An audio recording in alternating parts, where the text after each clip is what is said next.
Hey, good evening. This is Nicolina Nix, and you're listening to Women, Wet, and Wine. And my intro music's gone again. Anytime it updates, my music disappears. It disappears? Yeah. Oh, well. Dun, dun, dun, dun, dun, dun, dun. Here you I'll go. sing? You want me to sing? No, it's okay. I'll do it. And we're here tonight with Eddie Tafoya, author of The Legacy of The Wisecrack. Welcome. Thank you. And then, of course, Toby Camilli is here with us today. Hello. You're drinking a carnivore wine, Cabernet Sauvignon. It's very good. These yahoos over here, just saying, thought there was cherry, or one of them did. I said coffee. What do you taste?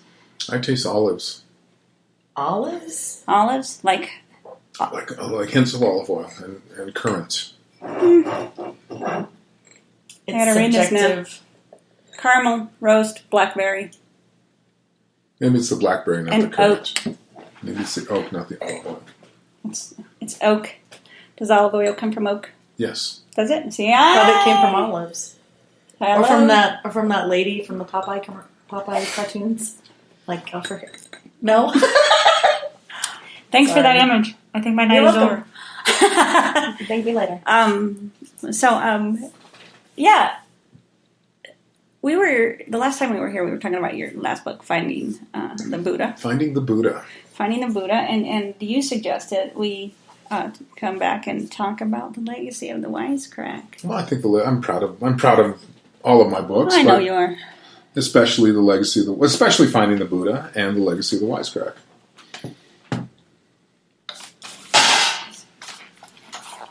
And I'm not hearing this. Not hearing it, but it's peaking right here. You should be fine. I know, but it should be peaking right there. Oh. Are we boring our audience yet? No. No. No, I'm just making sure I can hear you guys. But what inspired you to do that?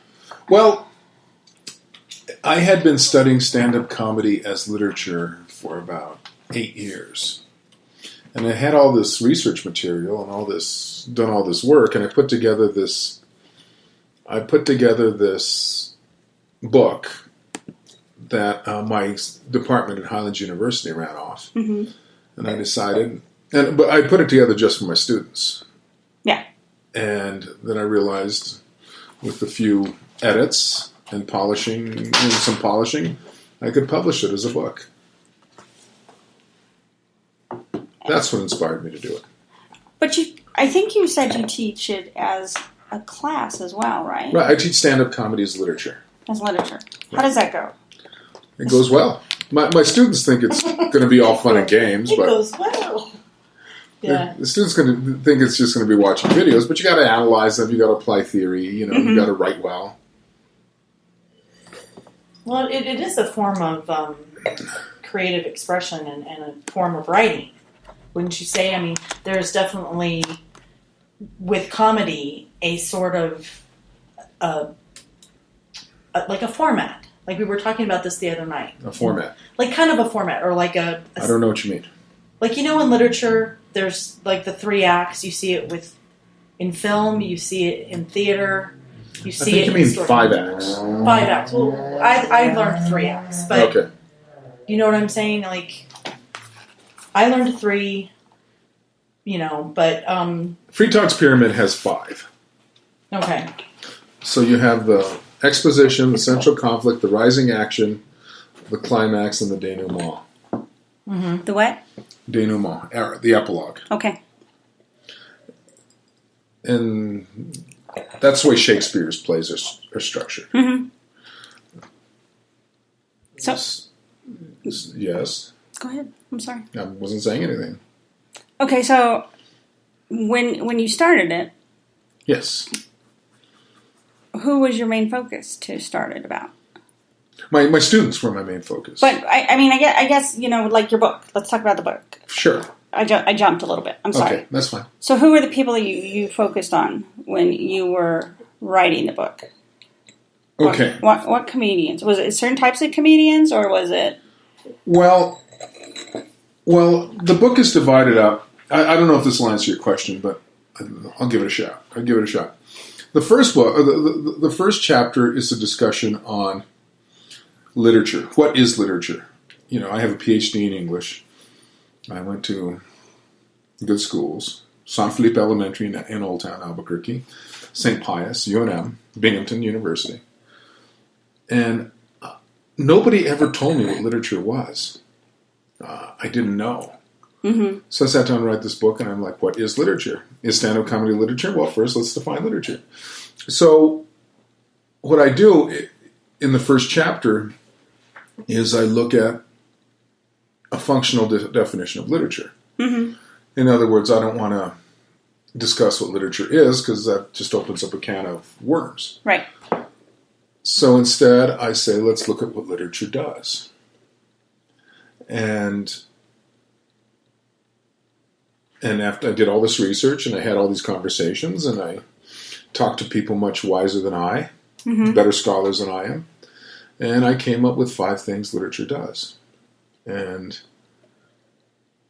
like what literature does is it unites us. It unites it unites people's minds, Mm-hmm. like cells are united in a body. Okay. Okay, when somebody, let's say a woman has a child today. I'm sure somewhere some woman's having a child right now, and Not in my house. okay, thank God for goodness. that. I hope not in my house, because that means I didn't lock my doors. But what keeps that child from reverting to a caveman and becoming, starting the whole civilization process all over again, Mm-hmm. is that we have this collective well of stories that inform this child. Right. And so what literature does is it unites us as like cells are united in a body. And Are you okay? C.S. Lewis says that we read to know we're not alone. So literature takes us out of ourselves. Literature also entertains us. Literature defamiliarizes the ordinary. Mm-hmm.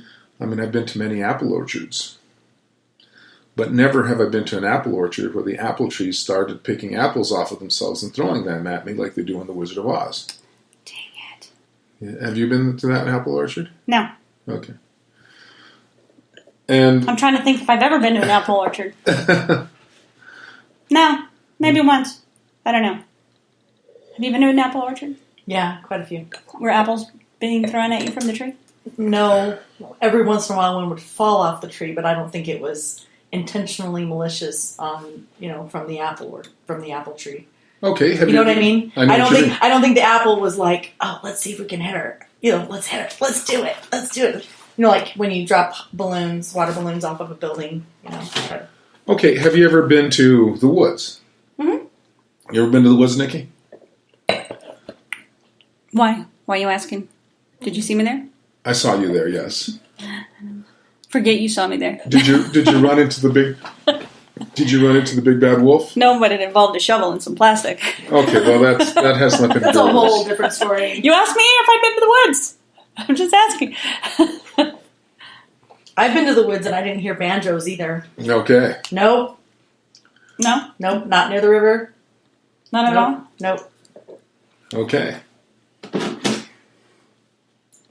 And so I look at the things literature does, and then I ask I pose the question: does stand-up comedy do these things?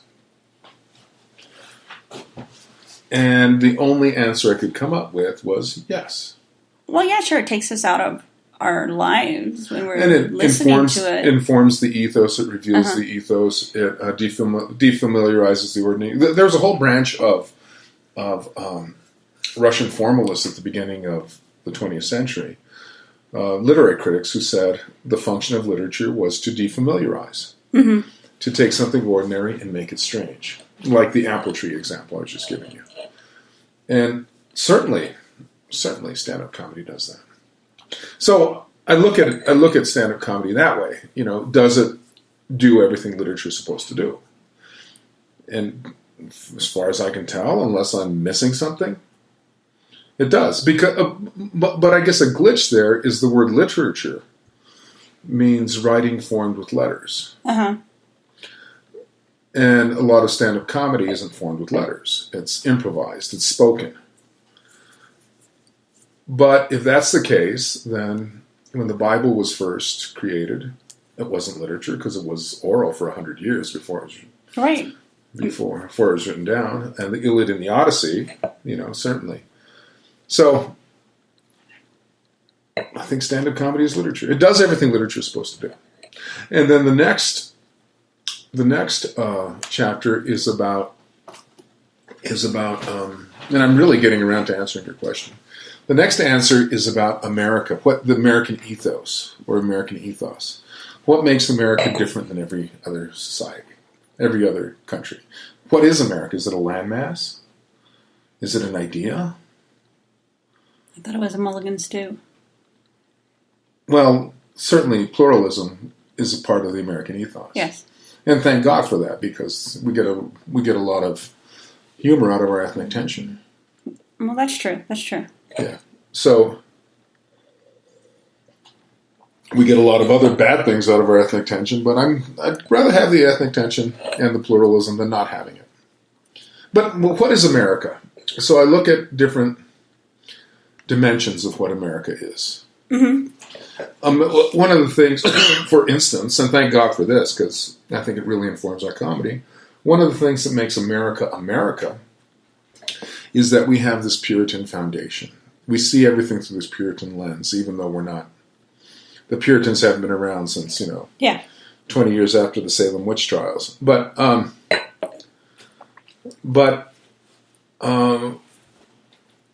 for instance, in 1964, a British tabloid ran an interview with John Lennon, in which John Lennon said, "The Beatles are more popular than Jesus."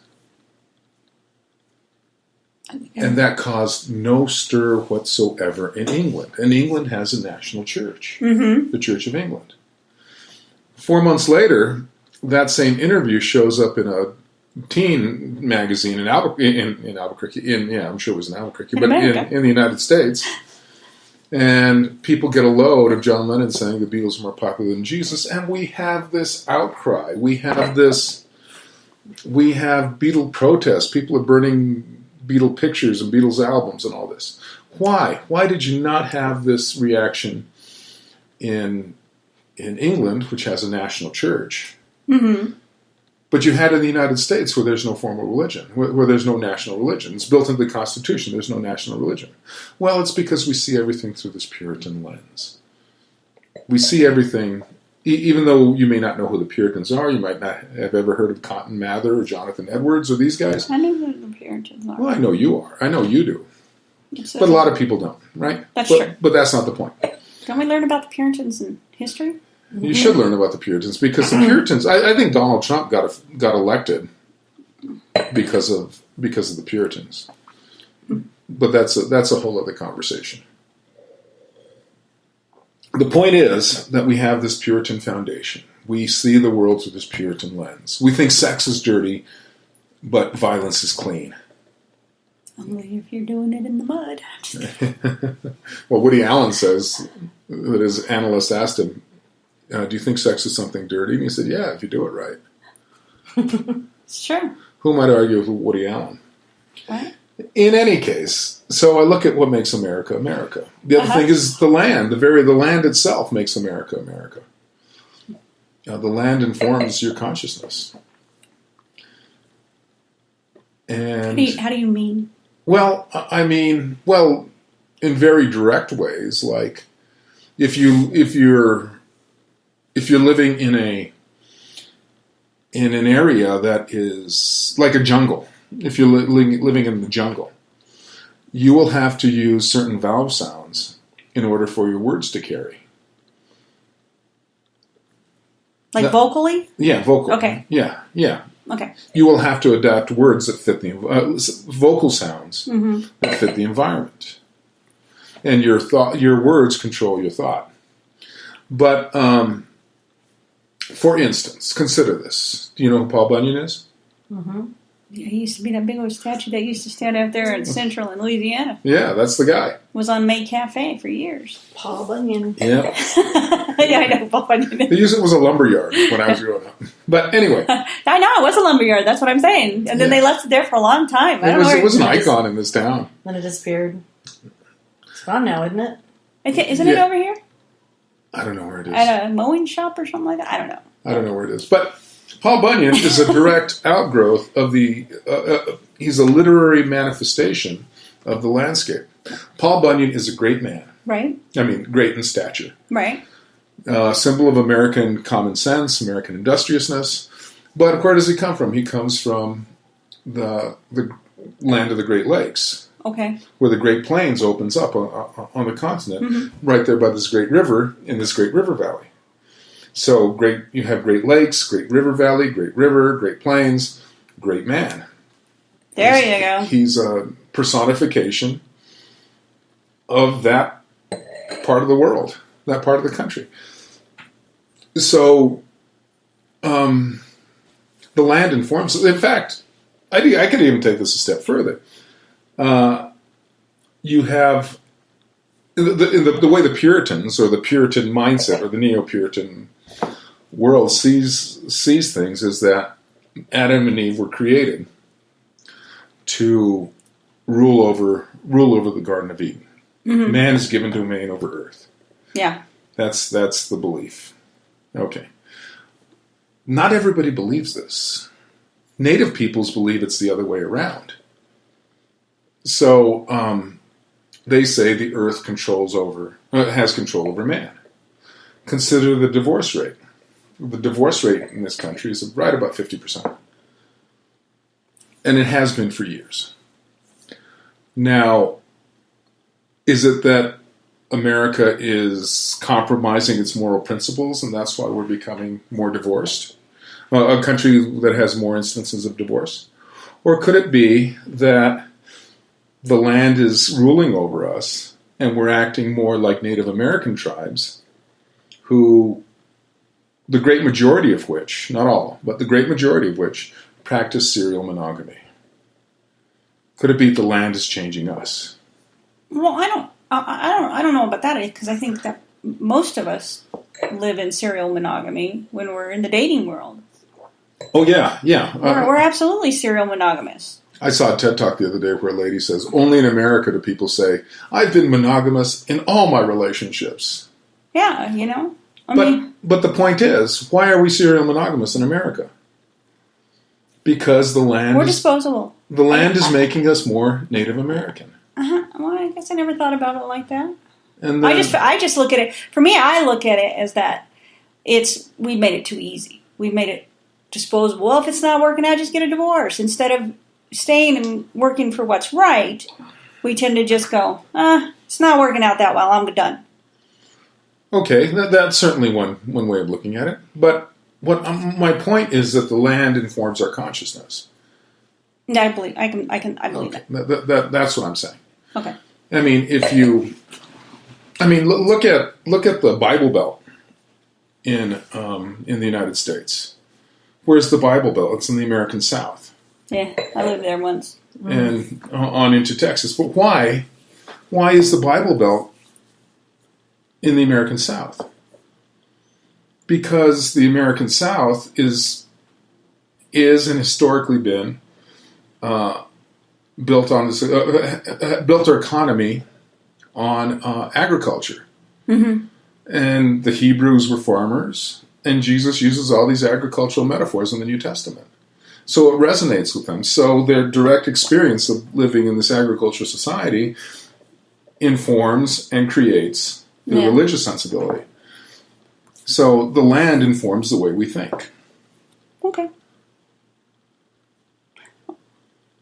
I guess I'm trying to see that. I mean, I don't know. I guess for me, because I'm kind of I'm a spiritual person. I'm just not highly religious. But that's not the point.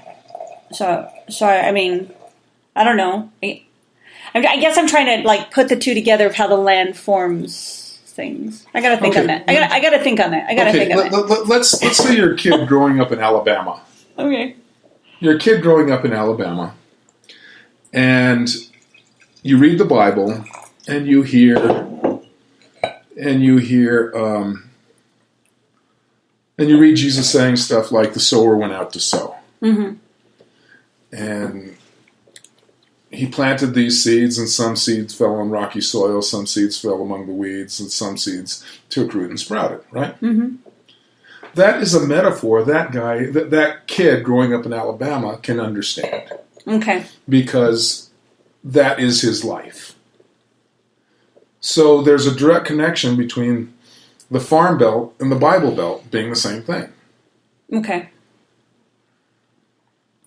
One lends itself to the other. So the land informs the way we think. And then, what else informs it? What else makes America America? Pluralism, certainly. Sanctity of the individual. And then, the next chapter, I look at joke theories. Yeah. Okay, are you already bored? No, I got distracted. Sorry. I'm looking at joke theories. Do you know what joke theory is? No. Want me to tell you? Yeah. That's why I'm here. Okay, you basically have 3 joke theories. Okay. I mean, I've studied joke theories for a long time. And there are quite a few, but 3 main ones. The first one is incongruity theory. If I tell you a joke, I do a lot of work at my university helping people get into nursing. Mm-hmm. I get them pregnant. Yeah. Okay. Okay, it took me a second. It's like, fuck, man, they're going to get into nursing. Huh? That it took you a second is actually the point. Okay. What happens there is, in the setup line, I have this connector called nursing. In the context of the setup line, it means working in a doctor's office or in a hospital. Mm-hmm. In the context of the punchline, it means breastfeeding. Right. And what happens is the brain gets momentarily confused and causes a certain stuttering in the brain as the brain has to reconcile these 2 diametrically opposed interpretations. Even though they mean the same thing. Even though they mean the same thing. Okay, no, they don't mean the same thing. Sure they do. They're both nursing. One's nursing somebody to health, and one's nursing a baby. Okay, it's the incongruity. Or nursing. It's the incongruity that causes the I don't have to joke. wear a costume, do I? Okay. I think I got a Betsy Ross costume somewhere. I'm sure you do. And then you have superiority theory. You tell jokes, and the audience. You tell jokes, and you have a butt of the joke. Mm-hmm. The joke is either the butt of the joke is either the comedian, somebody more powerful than the comedian, somebody less powerful than the comedian. Okay. So if I'm telling a blonde joke, yes, I'm telling a joke about you, Nikki. It's always about me. I'm telling, I as a Hispanic American from the North Valley yesterday. Okay. I'm a Heights girl. And exactly you're a blonde Heights girl. Mm-hmm. Okay. She's a Heights girl. If I tell a blonde joke, what I am saying is, the reason it's funny is because blondes are widely seen as being privileged in the United States. Oh yeah, and dumb. But the reason there's a stereotype of blondes being dumb is because joke tellers see blondes as more powerful and they want to pull them down. Okay. Oh, that's what it is. I'm just jealous because I'm blonde. There you go. That's basically what's going on there. And then you could be more powerful than the butt of the joke. Little moron jokes. Mm-hmm. Or about somebody, you make them a little moron joke. Why did the moron joke take a bong to school? I don't know. It was high school. Okay, little moron jokes are about making jokes about somebody less powerful than you. Okay. Rodney Dangerfield's whole career, whole shtick was about putting himself down. Mm. So he's making the audience superior to him. Yeah, the no respect. Right. I don't get no respect. I no respect. Okay, and so you have so you have superiority theory, incongruity theory, and then relief theory. Relief theory is that we tell jokes because we have all this tension raining down on us. I mean, if I'm hungry and I walk into the Frontier restaurant, I can't just leap behind the counter and start wolfing down tortillas. Damn it. Yeah, I'm doing my... There goes my Sunday night plans. Exactly. And I'm hurting my own body by not eating, but I have to go... But because I have these restrictions weighing down on me, I have to cause myself harm. Jokes will leave that. In fact, usually what a joke will do is put you in a sphere where you can break the rules. Like the nursing joke. Right. You know, within the common sphere of ordinary things, getting people jobs in hospitals and doctors' offices is just fine. Mm-hmm. Getting students pregnant is not. So I'm violating the norm. Right. Within the context of the joke. Okay. So we go over those three. But basically, what I boil it down to is a conversation between the id and the superego. The Freudian id and Freudian superego. The superego is this voice of the setup line. I act in total accordance with the rules of my society when I said I help students at my university get into nursing. Nothing wrong there. The voice of the id, the need for instant gratification, the animal appetites, is the voice of the punchline. So we look at joke theories. And then we look at, and then the next chapter is the Jeremiad. No, you've studied the Bible, right? Mm-hmm. You know what Jeremiah was? Mm-hmm. Okay, so Jeremiah would go before his congregation, and he'd say, we entered into this contract with God, you'll be my God, and I will be your God if you will be my people. Right. And Jeremiah, and this is true with Amos and Elijah, and later on John the Baptist, what these folks would do is they would deliver this sermon saying, we entered into our contract with God. And you are failing. God held up his end of the contract. He delivered us from bondage in Egypt to Israel, to the promised land. But you are failing, and you're failing here, and you're failing here, and you're failing here, and you're failing here, and you're failing here. Now, if you look at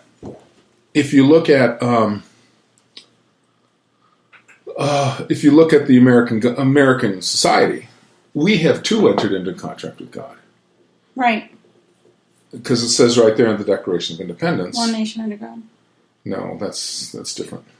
Pledge allegiance to the flag. That was added in 1954 as a stand against communism. And that's the white man's God. That's the Christian God.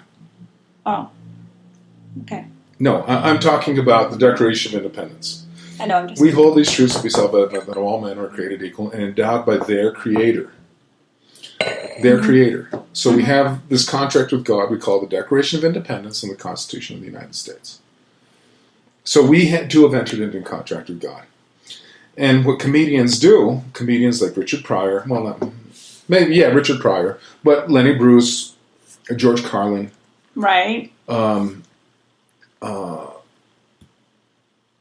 Mort Saul, Dick Gregory, these guys, is they take American principles to heart and they say, you're falling down here, you're falling down here, you're falling down here, you're falling down here. So I examine this special kind of sermon, the Jeremiad, in light of American stand-up comedy. Now, to get to the answer to your question, once I've gotten all that out of the way, once I've lined up all those ducks, I discuss 3 comedians in depth. Actually, 2 comedians in depth. The first one is Steven Wright. Right. I love Steven Wright. Steven Wright is a genius, one of the greatest comedians ever. I went into a restaurant, said breakfast anytime, so I asked for French toast from the Renaissance. That's a brilliant joke. I love that joke. Mm-hmm. One of my favorite jokes from him is my grandfather came up to him and said, how old are you? And I said, 9. He said, by the time I was your age, I was 10. Okay. But Steven Wright represents then. Okay. The other one is, do you want me to go on? Yeah. The other one was you're driving in a car at the speed of light and you turn your lights on. What are they doing?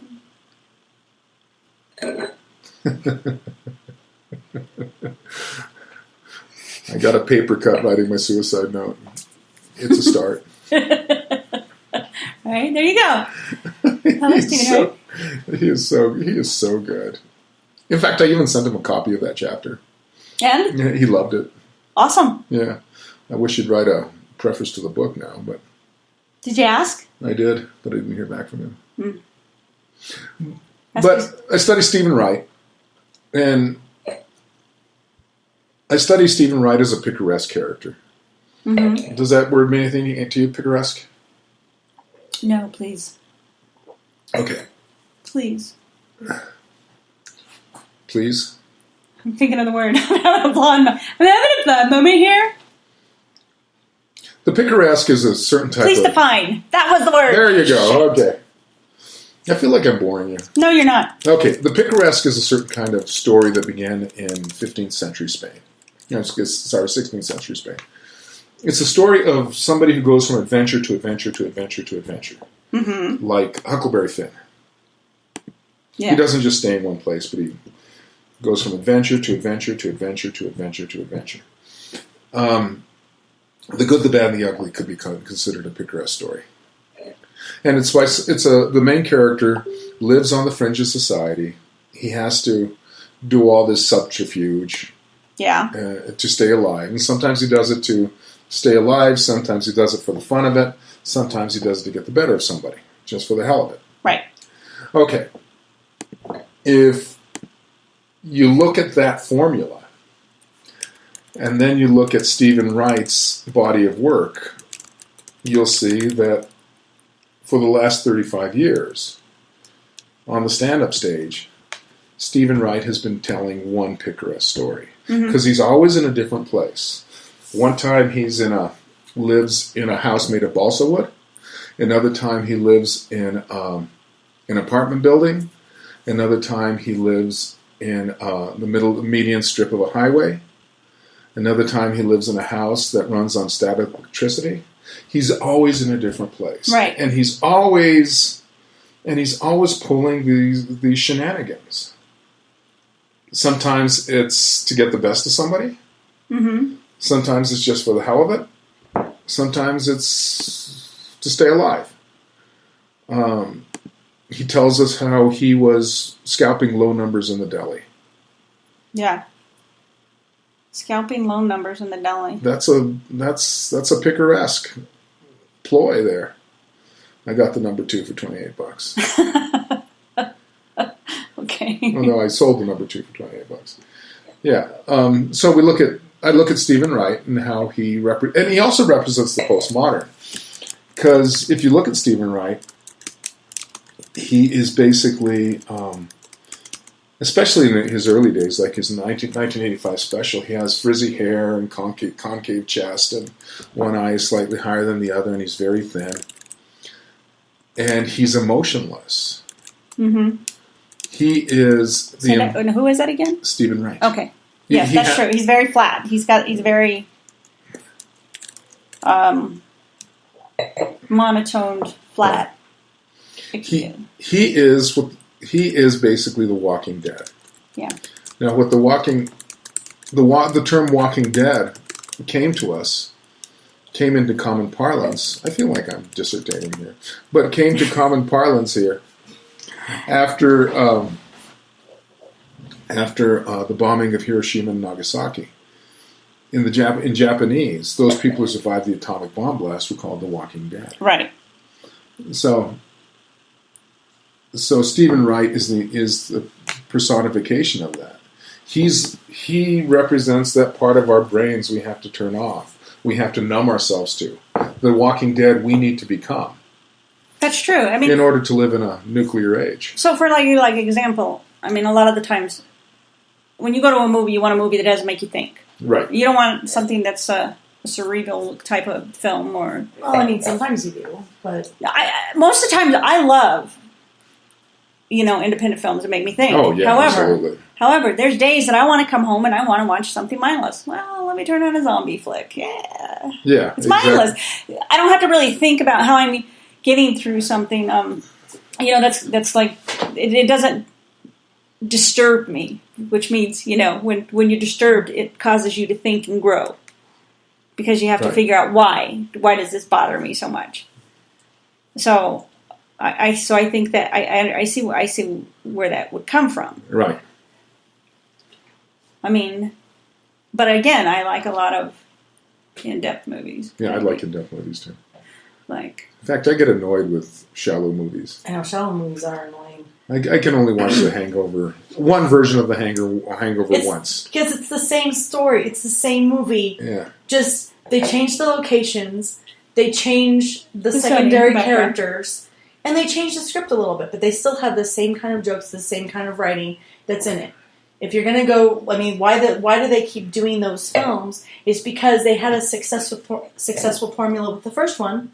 Right. And they figure, we're going to ride this train till we can't ride it anymore. But even then. And we're dumb enough to keep going to the theater and spending money.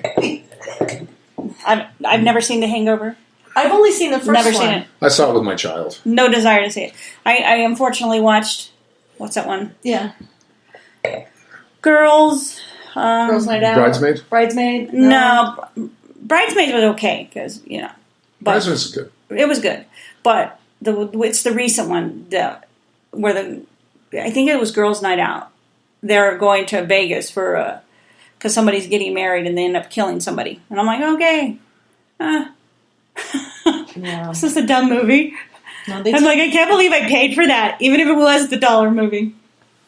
They find a formula that works, and then they just continue to just beat it till it's gone. And we allow it. We enable that. We pay for it. Not if we don't go to see the film. No, I don't go see it, but we as a nation. As a collective. Yes. Which, I don't know, I think as a filmmaker, I think those types of films, for me anyway, are a signal and a calling to raise the bar. You know what I mean? I know what you mean. Okay. Hey, I'm talking about intellectual shit here. I know. That's why I'm trying to be intellectual about my comedy. Okay, there you go. But raise the bar, I've been trying to raise the bar. I do what I can to raise the bar. In comedy? Yeah. So what do you think needs to happen to raise the bar in the comedy scene, just in general? Or do you see that... Oh, I think we need to raise the intelligence of the American public. Okay. These are things you can control. That, I don't know how we would get that to be better. Because people are born with, and not only that, but raised to basically be idiots. So what else do you think you could do to... Well, we could teach critical thinking in the schools. They definitely don't do that. If we didn't do that, if we taught critical thinking, Fox News would be out of business. Actually, all the news outlets would be out of business. No, there are good news outlets out there. There's the New York Times. There's NPR. There's Reuters. I mean, there are good news outlets out there. I don't watch the news. Well, I don't generally either. I think that what happens now with the news is things get sensationalized. Things that were, like you and I have had this discussion, things that 30 years ago would have been a little blurb in the newspaper. We might have seen it on the 6 o'clock news. Right. Like what? Father shoots son in drunken rage. Okay. For example, this was the discussion with what we had. She'll tell you. School shootings. Right. The problem is we tend to saturate everybody with what's going on with a school shooting. Mm-hmm. So what happens is you have a disgruntled child who didn't get their way and gets pissed off and gets the idea that it might be okay to go out and do a school shooting. I think you're grossly oversimplifying the matter. Oh, really? Do you think so? I don't think so. We're a nation that with a gun fetish. Well, sure. We're a nation with a gun fetish, and violence is glorified. I mean, well, that's my point. We're glorifying it by putting it all over the news. Maybe if we stop talking about it, we won't have it. Let me tell you, as a former journalist. Okay. Tell me, as a former journalist. As a former journalist, I can tell you that the point of journalism is to report what happens. I worked for the Albuquerque Tribune, owned by Scripps Howard, and their motto was "Show the light, and the people will find their own way." And I believe that. I mean, I think it was out there growing up. We weren't just we weren't saturated with it by 24/7 television. We had to wait. We had to wait till 5 o'clock or the 6 o'clock news or the 10 o'clock news. And it was a 2 or 3 minute clip. No, we didn't have school shootings like that in the 70s. I'm just saying. How do you know? Actually, I think. How do you know? Well, I'm glad I know this stuff. I'm glad I know about the school shootings. But I want to know about the school shootings. But how? I mean, how do you know it didn't happen then? Maybe it just wasn't really talked about as much as we talk about it now. Well, for one thing, guns weren't as prevalent. Mm-mm. The nation as a whole wasn't as angry. I have a question. Okay, finish what you were saying. I have a question. I mean, even during Vietnam, I don't think we were this angry. I don't know how you'd measure it, but I don't think we were. I'm angry. I know you're angry. But do you think that guns have also been glorified in certain certain subcultures within the U.S.? Take that, like rednecks. Rednecks and also within thug culture, I'm a gangsta. No, that. This is the way I see it. Okay. I could be wrong. I'm just curious because it's good to hear a difference of opinion. This is the way I see it. We are a nation that, as I said before, it has this Puritan foundation, and that informs everything about this nation. You cannot get away from it. I grew up Roman Catholic, and I cannot get away from it. I do agree with you on that point. I believe that does saturate everything about this country. But the other layer to this is that this military-industrial complex is built upon this Puritan foundation. Mm-hmm. That's why we say sex is dirty, but violence is clean. Yeah. I swear to God. I swear to God. No, hear me out.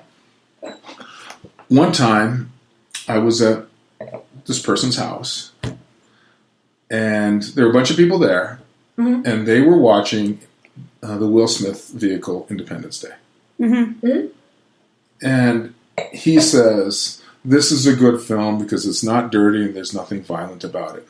Within 3 minutes, a whole block of city street was taken out with flames and fire and explosion. Well, he did not see the violence. Yeah. Granted, he wasn't that smart of a guy. I guess I could understand that. I think people see violence as tend to think of violence of, did somebody get stabbed? Did somebody get shot? Did somebody die? I mean, we don't think about who was in there. For example, I remember going to see Titanic, the movie. I cried at the end of that movie. Who didn't? Well, I cried because I had to listen to Celine Dion sing. Oh, well, okay. I didn't go see the movie for the storyline. Somebody wanted to go see it, and so we went and saw this movie. And I sat there and I cried. The minute I saw people putting their children to bed because they would rather them fall asleep than know that they were dying. Oh, yeah. I cried for 20 minutes after the movie because of the tragedy of the Titanic, not because of this stupid storyline of people that didn't exist on this boat, on this tragedy. I mean, and great, you took it and made it into something romantic that people fell in love with. You know what? I didn't fall in love with it because all you did was you exposed me as an empath to all these people that were dying, that were going to their death. Yeah. And I cried. For 20 minutes after the movie, I'm like, I'm okay. I'm really okay. That's a horrible story. It's tragic. The tragedy of the Titanic just alone, even without the movie, I don't know how you guys learned about it, but when I learned about it, it was like, how many people died? I think I was like 8 or 9 when we learned about it in school, and it was very just like, when you're 9, like things just don't have the same. You have no concept of people. Like you're 9. It's like you're playing with Barbies. You're going to school. You're hanging out with your brother. You're kicking him in the face. I mean, no, okay, maybe I did that. But it's the tragedy of it. You realize it. And then, like you said, they made this whole film about it. And they kind of romanticized it. It was kind of annoying. That's how kind of romanticized about it. I mean, they took the two characters and they made it. It was a romanticized concept. It was a decent story. It was a decent story. However, for me, it was just great acting from Kate Winslet. Leonardo DiCaprio didn't blow my dress up. Yeah. Oh, and then why did she ever let him on the raft? That's one thing that I never. That's a pretty damn big door. He got to fit. I didn't understand that. Yeah. That door was huge. The two of them could have fit. They could have fit. Oh, They would not have sunk. No, he wanted to be a martyr. I think he martyrized himself. He was like climbing up on his cross, and he was waiting for his crown of thorns. So. Yeah. He could definitely That's the Puritan foundation. definitely be immortalized in her heart that we must sacrifice ourselves for the people we love. We must do Whatever. even though that might, like you said, because of the religious foundations that our country is set upon, has been built upon. What are we drinking now? A Bordeaux, A Bordeaux. a white Wow. Sauvignon Blanc. It's actually really pretty nice. tasty. Better It's be very good. crisp. I'll It's tear very this place crisp. apart. Oh, You know that yeah. joke. You've heard the joke, right? What's the joke? So this bear walks into a bar. He says, "Bartender, give me a beer." Bartender says, "I'm sorry, we don't serve animals here." Bear says, "If you don't give me a beer, I'm going to tear this bar apart." Bartender says, "We still don't serve animals here." Bear tears the bar apart. "You going to give me a beer now?" He says, "No, I'm not going to give you a beer. We don't serve animals. I've told you that." He says, "If you don't give me a beer, you see that woman at the end of the bar, I'm going to go down and rip her head off and eat it if you don't give me a beer." Bartender says, "We don't serve animals." So he goes down, kills the woman, rips her head off, eats it, comes in, says, "You going to give me a beer now?" And he says, "No, we don't serve animals and we don't serve drug users." He goes, "Drug users?" He says, "That's the local barbiturate." I thought we were into this heady discussion about American culture. We were. We totally were, but I had to I'm sorry, you know. So here's my question. In your class, do any of these people decide to take a road into stand-up comedy? Yeah, a couple have done it. Yeah? Are they successful? Or they just do it one time? Done? No, One and done? one guy's still doing it. Yeah? I don't know. I haven't kept tabs on. I've been teaching it for 12 years. I'm sorry I haven't read your book yet. I don't care if you read it, but I do want you to buy it. I'll go halfers with you. At least he's honest. I'll go halfers with you. Thank you for being honest. We can both read it. No, it sounds like it. I am interested. I am very interested to hear what you. But As comedy, as a stand-up comedy, as literature. right, and It's not something I have ever heard before. that's because you haven't read my book. Well, alrighty then. Okay, so This one time at band camp? I'm just kidding. the violence thing. Let's go back to the violence, the puritanical roots. Yeah, we have this Puritan foundation. On top of that, we have this military-industrial complex. It affects all our consciousnesses. Therefore, we think violence is clean and sex is dirty. Lenny Bruce. Do you know who Lenny Bruce is? I know who Lenny Bruce is. Okay, Lenny Robert Bruce. De Niro played him. No, Dustin Hoffman. Oh, Dustin Hoffman played him. Who did Robert De Niro play? He played a comedian. Oh, in that, yeah. You know, he's got a movie out called The Comedian. Him doing Robert De Niro The King doing of stand-up. No, okay, The King of Comedy. Who is he there? I don't know, but he's good. Okay, so Lenny Bruce. Lenny Bruce said, "I would much rather have." Okay, the movie at the time he's referring to is called King of Kings. Okay. It's about Jesus being crucified. Because there aren't enough movies about Jesus being Well, this is crucified. in the 1950s. Come on, give the guy a break. Okay, but... Okay. And I think what the world needs is just one more telling of the Jesus story. take that up. Take that up with Lenny Bruce. I have nothing to do with this. But here's the joke. Okay. The joke is this. He said, "I would much rather have my kids see a stag film." Instead of pornographic, they called them stag in the 1950s. "I'd much rather have my kids see a stag film than a so-called clean film like King of Kings. Why? Because a stag film is full of loving, and it's nice, and King of Kings is full of killing, and I don't want my kid to kill Christ when he comes back." Aw. So in his Jeremiad, you remember that from early in the class. Early in our class The tonight. Jeremiad, in his Jeremiad, Lenny Bruce is calling out American culture, and he says, "Take a good look at your culture. Take a good look at your values." You know, it's the job of a comedian since Lenny Bruce. Yeah. That's interesting. Do you think that comedy, like the whole idea of a court jester, do you think that's what court jesters used to do back in the day? No. Well, I have a lot to say on this. A court jester had an audience of one. The king. The king. That's it.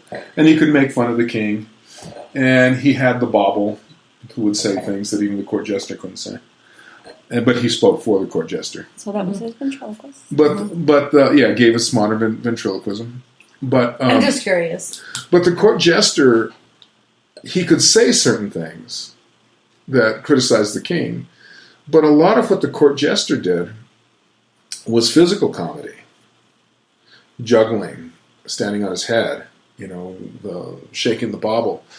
And the modern stand-up comedian, there certainly is a lineage there. Yeah. But the modern stand-up comedian doesn't really come into being until sometime between 1880 and 1890 in vaudeville, in American vaudeville.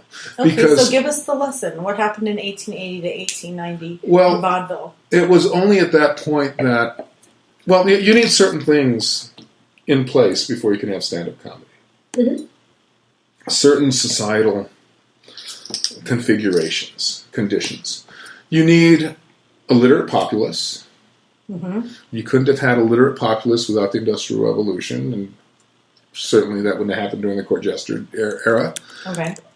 You needed people with leisure time, so they could go to a show. You needed people with expendable income, so they could pay to go to the show. You needed a literate populace, so everybody could get the same jokes. And you needed freedom of speech. Ah. And sanctity of the individual, and championing of an individual point of view. You didn't have those you didn't have all those conditions until post-Civil War America. And then what happened was, vaudeville is this variety show that would happen in places like the Chemo Theater and the Lensic Theater in Santa Fe. And you would have like 9, 10 acts, sometimes 12. Isn't that where Bob Hope got started? That's where Bob Hope and George Burns and all these. In vaudeville. Yeah, in vaudeville. Yeah. Yeah. Yeah. Red Button? Red Buttons was a burlesque. Okay, performer. it was burlesque. Burlesque is basically R-rated vaudeville, to grossly oversimplify the term. That's good. But what happened was, you had this guy named Ed Wynn. Well, let's forget about Ed Wynn for a second. Let's go somewhere you know. Let's go to somebody you might know. No, you folks know Ed Wynn, right? He's the guy who keeps laughing in Mary Poppins and the chair rises up. Mm-hmm. He was instrumental in the development of stand-up comedy. But anyway. The only thing I remember... Oh, that was Mary... No, that was... Mary Chitty Poppins. Chitty Bang Bang, never mind. He's the uncle, right? Uncle Albert. Uncle Albert. Right. I don't know. I'm just trying to remember. Okay, well... Maybe I didn't see Mary Poppins. Between 1880 and 1890, you have very primitive sound systems. It's basically based on acoustics. Mm-hmm. And then you have very primitive lighting situations. Right. Okay. There was this guy named Charlie Case who was born in Buffalo, and he was a black man who could pass for white, who worked in blackface. And the reason... Oh my God. That's like Victor Victoria. Yeah, the exactly. Woman pretending to be the man to pretending to be the woman. Exactly. And so... But she was really a woman. So he worked in blackface, but the point of blackface was not just to make fun of black people. I understand how horrible blackface is. Mm-hmm. But because of the primitive sound and lighting conditions, you could get a laugh just by twitching your lips because the blackface exaggerated his facial expressions. But in any case, this guy would go out on stage and he would tell these monologues. I even have one from 1904. What, he's black? Wow, he looks white. He looks white. Charlie Case? Yeah. Let me see. Is it C-A... Chase or Case? Or Chase. Case. C-A-C-E. Oh, okay. C-A-S-E. I was going to say. I can find you a picture of it. He didn't come up. He didn't come up as Case. C-H-R-L-E-Y. Charlie Case. L-E-Y. Okay. He endorsed the cigars, so you'll find his picture on a cigar box, on the cover of the cigar box. Oh, no, it comes up Charlie Chase. Well, Charlie Chase is somebody else. Charlie Case was the first stand-up comedian. And he would go out on stage, and he would take a string or he would take a handkerchief, and he'd twirl it around his hand. Yeah.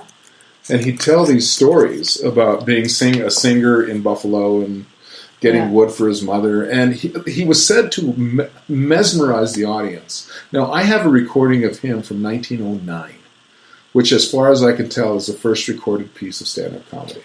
Okay. It's sound only. I would like to hear that. Well, I can share it with you. I know where you live. You do know where I live. Okay. What happened with Case... I'm just trying to look up this person. Okay. I'm listening. I'm looking up this person because I want to see what this person looks like. Well, I can find it for you. Okay. Well, you guys just anyway, keep talking. Back to the subject. I'll look it up. Here's what happened with Case. He would stand in front of the curtain and he would tell his monologues. Mm-hmm. And vaudeville owners soon realized that there was a real benefit to this. Because he would go stand in front of the curtain, they draw the curtain closed, and they set up the next act while he's talking. Yeah.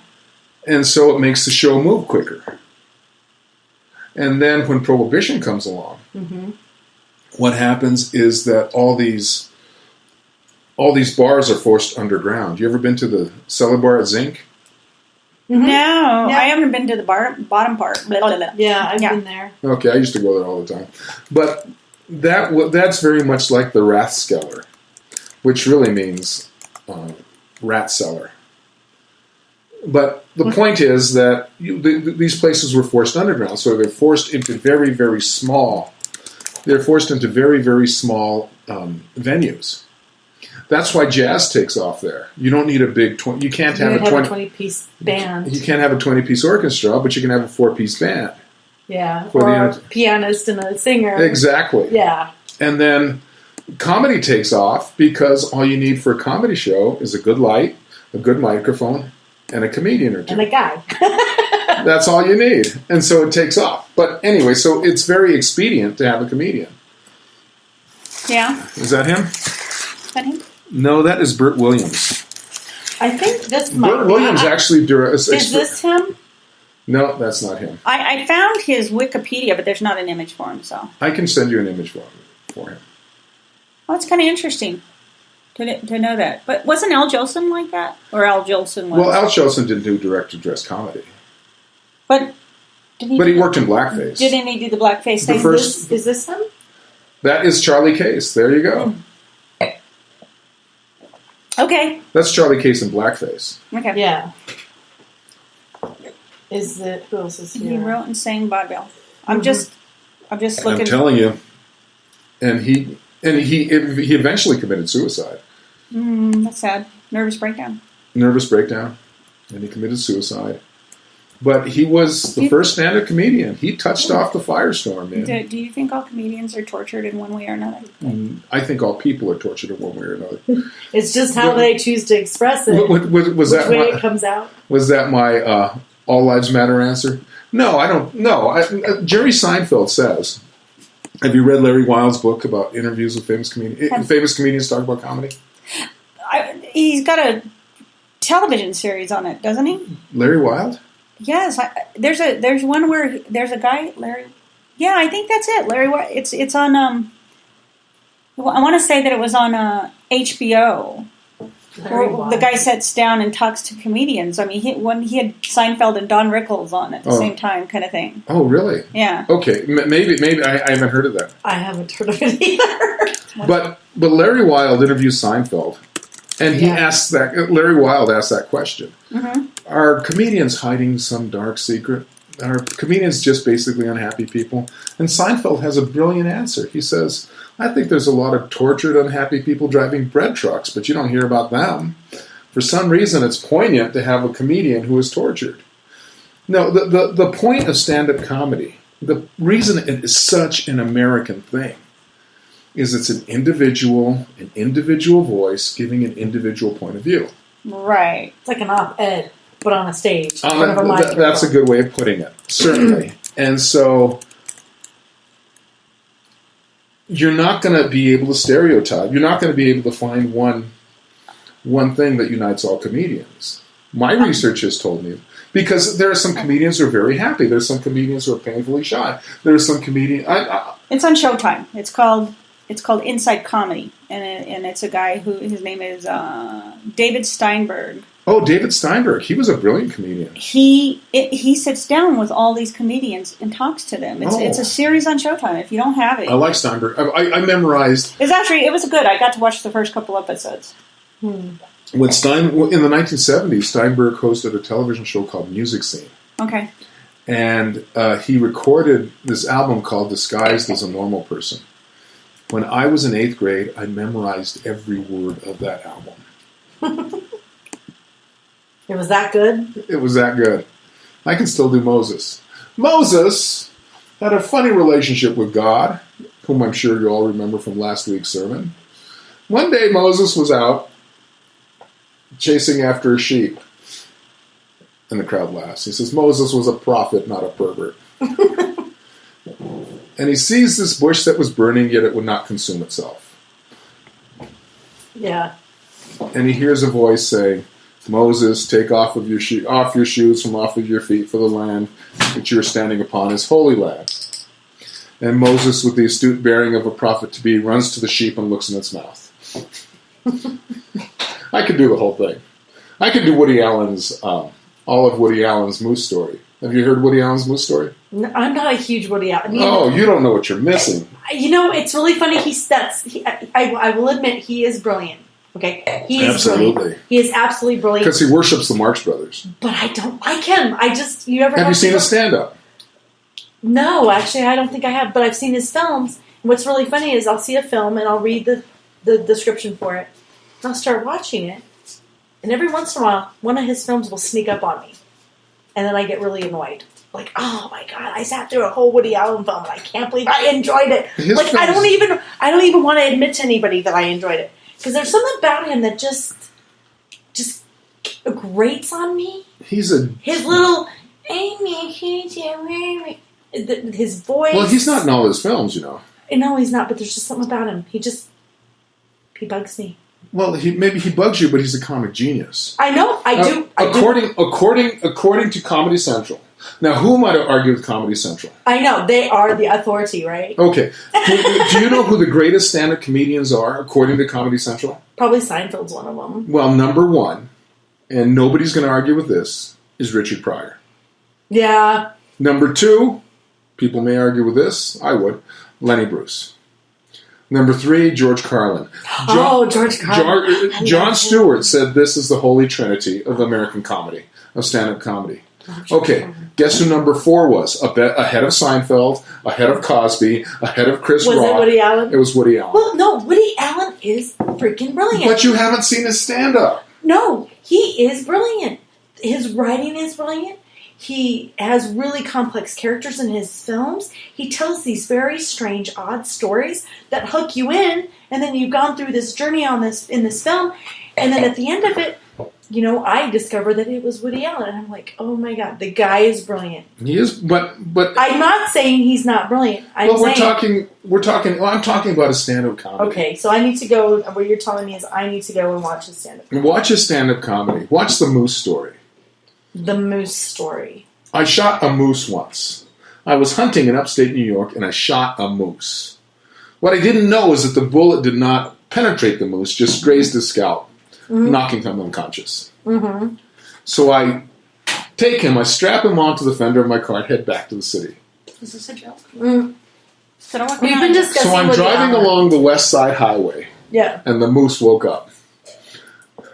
I'm looking by rearview mirror, and the moose is signaling for a turn. So then I just remember that my friends, the Berkowitzes, are having a costume party. I figure I'll take the moose, ditch him at the party, and it wouldn't be my responsibility. So I get there with the moose, and I say, the Rubensteins? The moose mingles. Did very well. Scored. 12 o'clock comes, they hand out prizes for the best costume. First prize goes to the Manischewitzes. I got the name wrong. A married couple dressed as a moose.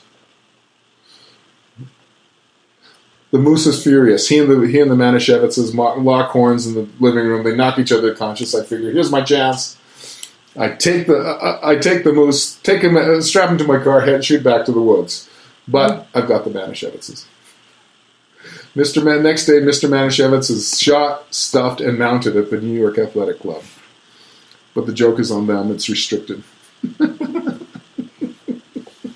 That is brilliant. Right? Oh, he's so good. But that's what I was recently involved in a very good example in the usage of oral contraception. I asked this woman to go to bed with me, and she said no. Oral contraception. Oral contraception is... I know. It's like having oral sex. Fuck you. No, fuck you. I like Woody Allen's joke better. Yeah, no, Woody Allen he's a genius. But you haven't heard his stand-up. I've never heard his stand-up. I haven't even heard his stand-up. Just saying. I'll be honest. Okay. Well, you should look at it. It's really good stuff. I've not. So. According to Comedy Central, he's number 5. They are the experts, right? Well, I don't know if they're the experts, but they're certainly an authority. They are an authority. I would love to have a show on Comedy Central, wouldn't you guys? What if Comedy Central said Toby Camilli was the 2000th best stand-up comedian? I'd be happy to be on the fucking list. Exactly. That's my point. Like, I get happy when my book gets Woody Allen is 4 or 5. 100 of, like, my genre. I get excited. Woody Allen is number 4 or 5. Number 5. Yeah. Chris Rock is up there, too. Chris Rock? Really? Yeah. I think Chris Rock is pretty funny. I like Chris Rock. I like Chris Rock, too. I do like Chris Rock. The other person who should be higher on the list, I think, is Jackie Mason. Do you guys know Jackie Mason? Yes, he is so good, man, and he's been doing it for so long. Well, we're at our hour. Okay. Even sans being interrupted. So we're ending the conversation? We could, unless you want to talk. We can talk. Let's do an extended show, because let's make the announcement. Yeah. Oh, no, there is a show next week. There's a show next week. But there is no show after that. Right, I won't. Yeah, I'll be gone. I'll be out of town. So, unless you want to come over here and do a show, you can sit in my room. Yeah, I'm going to pretend to be Nicoletta. Yeah, that'd be fun. Yeah, be me. Why don't I call you on the phone and I'll set the speaker on the... Here's my thing. I'm going to be in Mexico, and I'm not even sure if I have to pay for extra to be international. Oh, roaming and all that. So you could do a show while you're on the... Well, I kind of thought about interview a Mexican comedian. Yes, if I can find one. Who speaks English? Who speaks the English? I speak Spanish. Do you really? You don't either. I do. Dime algo en español. You want me to tell you something in Spanish? Yes. Tengo una pulga en mi oreja. ¿Quieres hacer como conejos? I didn't need to hear that. If she's talking dirty, those are people I teach. Those are lessons when people go, I want to learn Spanish. ¿Hablas español perfectamente? Yeah, I can't. I'm a reluctant Spanish speaker. Where'd you learn Spanish? ¿Dónde aprendiste español? By injection. I took it in high school, and then I lived in a house where 13 people lived in that same house, and most everybody spoke Spanish, but the one woman and her kid. So was that you and your kid? Oh, hell no. I didn't have kids yet. Whatever. But it led to that. Let's do an extended show. This is great. This is great. I mean, I just didn't know if you had somewhere to be. I have nowhere to be. Okay. You have no plans. I have no life. But no, if that was true, you would be dead. Yeah. I was speaking metaphorically. I know, but I took it. I was not. No, that's on you. That's not on me. That's fine. So anyway, we were saying, where were we? Best comedians, the list, Woody Allen. If I was on the best comedians list, yeah, what would you do? I'd be naked. I don't know. Oh wait, never mind. I'm that way half the time anyway. I don't know what I would do. God, that's a good question. I'd buy a new car. I wouldn't buy a new car. I'd move. I'd move. Where'd you move to? I'd probably move to New York. Or Santa Cruz. I don't know. Somewhere closer to the ocean. However, I know New York's not right on the ocean, but it's not that far. No, there's Coney Island. It depends on where you are in New York. Yeah. I would probably want to be... I was in Costa Rica in 2012. Oh, it was just absolutely amazing and beautiful. Costa Rica's beautiful. Never It's not Albuquerque, though. It's not. It's not. The only place to live is Albuquerque. Whatever. Albuquerque is... It's definitely got its own flavor, or... I don't know. I mean, I grew up here, and I left, and I came back, and then I left again, and then I came back again. Have you been here the whole time? Have you lived anywhere else? Yeah. I lived in Las Vegas, New Mexico for 20 years. That's still New Mexico. I got a tattoo there once. The point is Albuquerque. And then I lived in Binghamton, New York when I did my PhD. Binghamton. I lived in Gilroy, California. And I lived in Espanola, New Mexico. What school? State University of New York at Binghamton. Oh, SUNY. I lived in Farmington. SUNY Binghamton. Okay, cool. Did my PhD in Binghamton. I lived in Oklahoma City. I lived in Durant, Texas. Durant, Oklahoma. Oklahoma? Sherman, Oklahoma. Anything that side of Tucumcari, it's all the same shit. Whatever. It's just flat, like a pancake. You can watch your dog run Bill away. Murray. Who's asking about Bill Murray? You can watch your dog run away for 6 days. Okay, so... Somebody's asking about Bill Murray. Mm-hmm. Yeah. What do you think about Bill Murray? Do you like Bill Murray? How do you... Bill Murray is a brilliant comic actor. I love Bill Murray. He's not a stand-up comedian. Yeah. No, he's not. I don't see him as a stand-up comedian. He's not a stand-up comedian. Yeah, he's never done stand-up. He's done shows. People are always coming up to me and says, I love stand-up comedy. You know my favorite stand-up comedian? Lucille Ball. Lucille Ball isn't a stand-up comedian. I think people tend to see Saturday Night Live,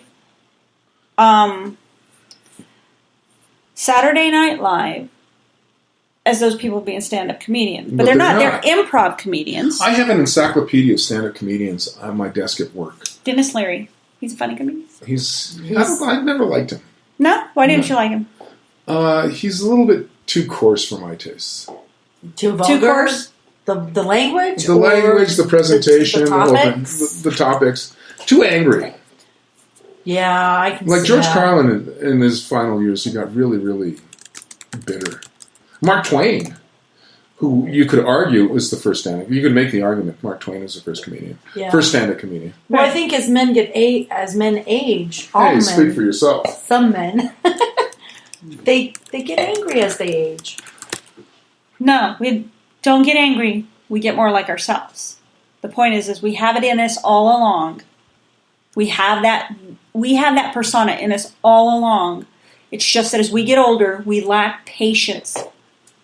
I am lacking. And it comes out as being bitter and angry. That's certainly the case with me. I'm growing more and more. I have to work at being more patient because people. I have no patience. That's why I'm not a doctor. Thank you. I get annoyed when people don't answer my questions. Yeah. Like they answered the question I didn't ask. Like, what do you want to do for dinner? Well, I had Chinese food on Thursday. You're like, well, that does me no good. What the hell? Yeah. When are you going back home? Well, we just got here. Do I do that? No, you don't do that. I haven't done that. No. Do I do that? I have certain family. I just go, what was the middle part again? No, I'm just kidding. I don't know. I mean, we hang out. We usually go to lunch and then we hang out for a little while. And you're doing it right now. You're not answering the question she asked. Do you do that? No, you don't. There you go. That's the answer. I'm talking to somebody. Who are you talking to? Somebody is on the show, and it's the Snarky of Oz. The Snarky of Oz. Who is the Snarky of Oz? I don't know, but we have a listener, and I can hear Amber's dog in my back room. Hello, Snarky of Oz. Say hello, Snarky Oz. Hello, Snarky Oz. Thank you for listening. Thank you for listening. Yeah, absolutely. Thank you for listening. I can't really see that picture. Oh my gosh, and now there's things being thrown about the studio. Great. Woo! It's a lot. because I took the lid away from him. Oh. Whatever. I blew the Let him- lid out of this thing. Let him have his fidget. Do you want us to get you a fidget spinner? No, I don't even know what those Oh, I things have are. one of those. I totally They're could. so I stupid. I totally could. Have you seen it? I can give you one because I got one as a birthday present. I don't know what they are. No. All I know is I They said, woke up. hello, Eddie. Who said that? Snarky Nose. Hi, Snarky Don't spill Oz. the wine, they said. Okay. Okay, so we're not spilling the wine. Okay. So We are drinking the wine. I had this encyclopedia of stand-up comedians Okay, back to the point. Let's get back on track. on my desk at work. Okay. And they list the Marx Brothers as stand-up comedians. The Marx Brothers, Groucho did maybe, if you extend the definition of what stand-up comedy is, he did maybe 7 minutes of stand-up comedy in his 75-year show business career. I guess it depends on how you define a stand-up comic. Is it a 1 year? It's one person on stage, uncostumed, telling jokes for the explicit reason of getting people to laugh. Okay, so if you got up there one time, that would make you a stand-up comic, a stand-up comedian, right? If you did it for one time, Yes. I then think, technically, by your definition, you could say, I am a stand-up comedian. Sure. however, a lot of people do perceive that, just because you went to an open mic doesn't make you a stand-up comedian. Right. You have to perform. If you perform one time, never perform again, you're a stand-up comedian. If you go to an open mic and you do jokes in an open mic, doesn't make you a stand-up comedian. You're just up there telling jokes to a bunch of comedians in a room. Mm-hmm. Yeah. Yeah. So how does that make you a comedian? Now if somebody says, hey, Toby, I want you to come and be a part of my show, you're now a stand-up comedian because you now have been paid. You have now performed, whether you've been paid or not. You paid I would at draw a the line venue. getting paid. If you've been paid, Then that would be the line. Like, Right. if you've never been paid, no. you're not really stand-up If you've comedian. been paid, then yes. Yes. Yeah. That's a good. I think that's a good. Well, that you would don't be a think good so? line to draw. So a lot of these shows locally don't end up paying Right. people. However, I got paid with egg rolls once. However, you're in a venue. Right. You're on a venue. You Right. can't say, I didn't pay you, so you can't be a comedian. However, I billed you. I put you up there on the board. Your name is out there. You can't say you're now a stand-up comedian. I don't make this rule, but that's where I would draw the line. It's not up to me. If things are up to me, things would be very different. Harpo Marx's face would be on our money. Because I haven't mentioned them. I mentioned the Puritans, but I didn't mention the Marx Brothers today. You have not. I'm surprised. Because they're the most important. Are you going through withdrawals? You Yes, need a I tissue? am. I do need a tissue. The Marx Brothers are the most There's important napkin people who over ever lived. It took me 3 weeks to get through my lecture on the Marx Brothers in my stand-up comedy class.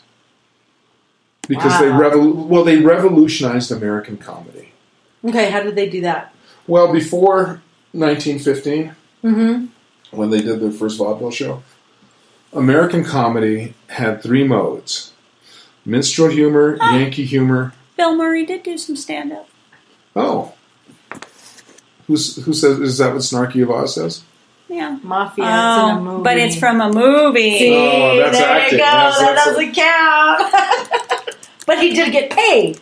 Okay. So there were 3 comic modes before 1950: minstrel, Yankee humor, and frontier humor, which is Mark Twain was the great exemplar of that. wild. Okay. And they were all attitudes. They all grew out of this attitude of privilege. I can make fun of black people in the minstrel show because I'm a white person of privilege. I can go wherever I want across the continent in frontier humor because the continent belongs to the white man. It's an attitude of privilege.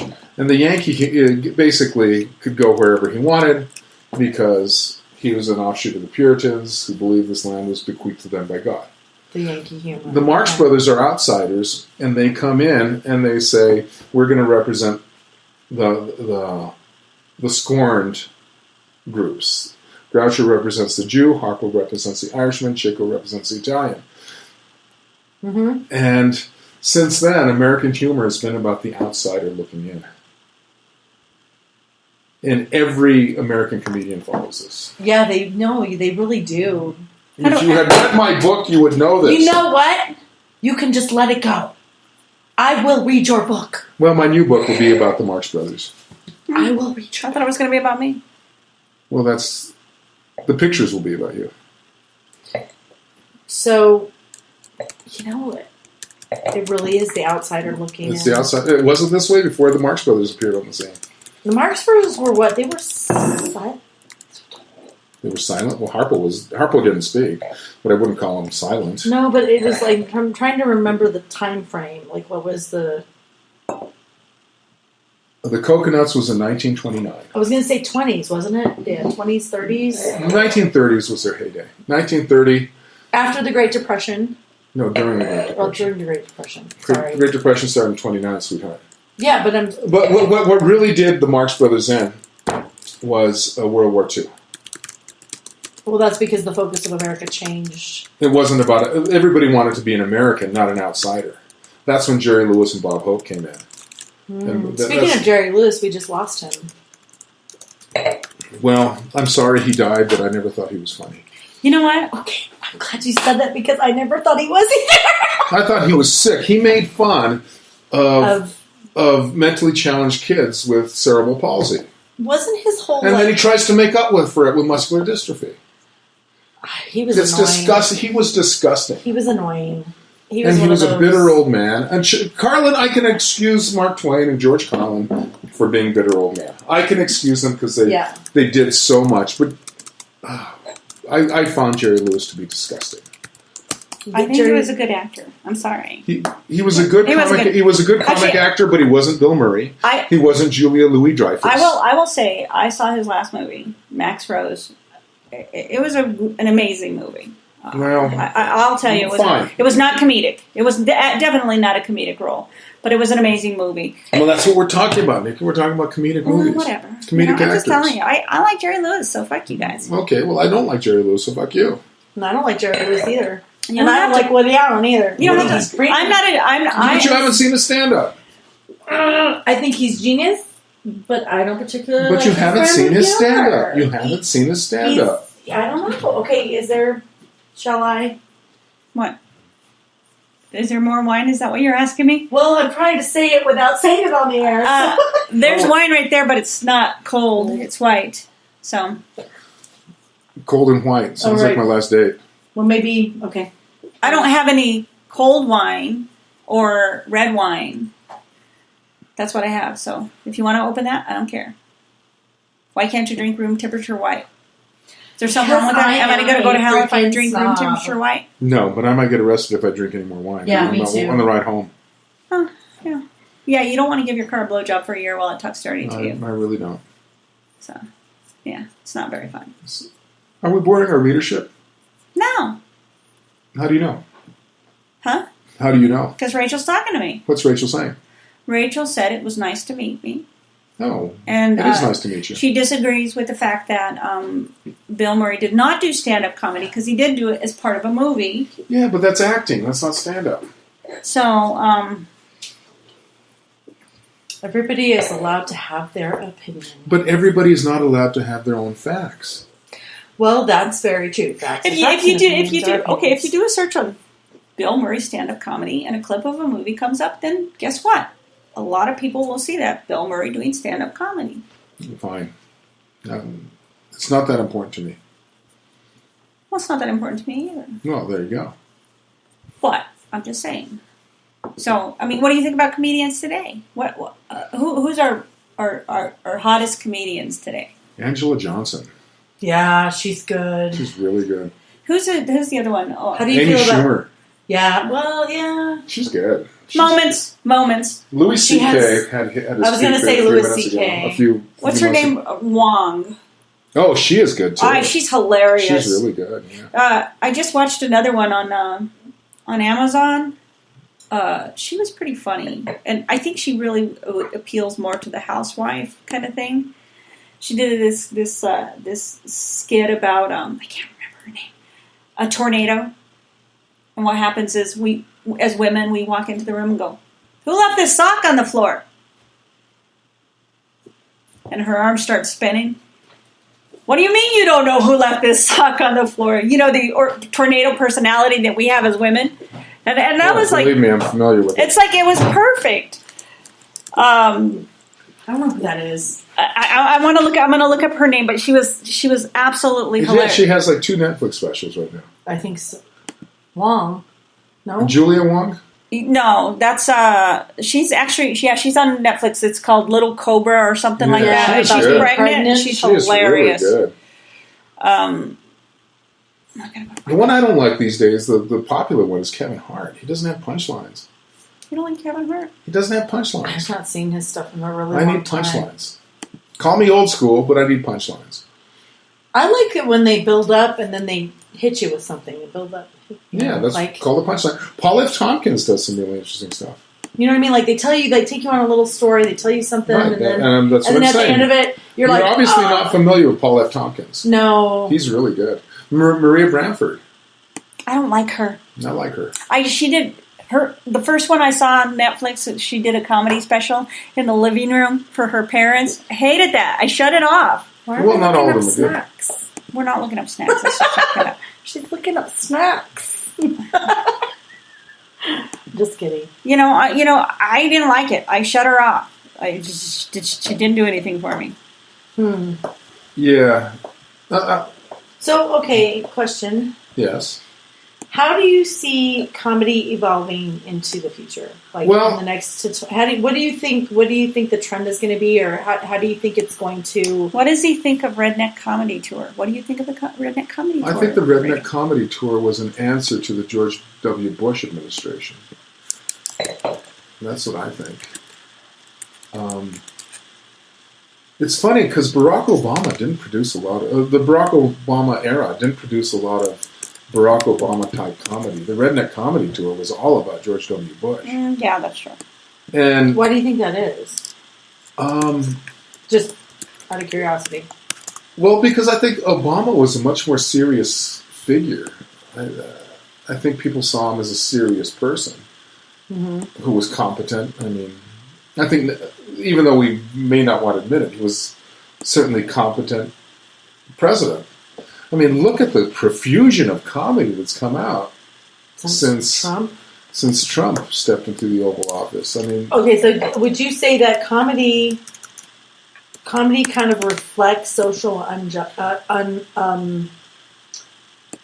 unrest? I would say that comedy simultaneously is a window and a mirror. It simultaneously reflects what's going on in society and informs what's going on in society. Look at the Civil Rights era. Martin Luther King, great as he was, could not have done what he did without comedians like Dick Gregory and Mort Saul and Lenny Bruce standing up on stage talking about the same issues.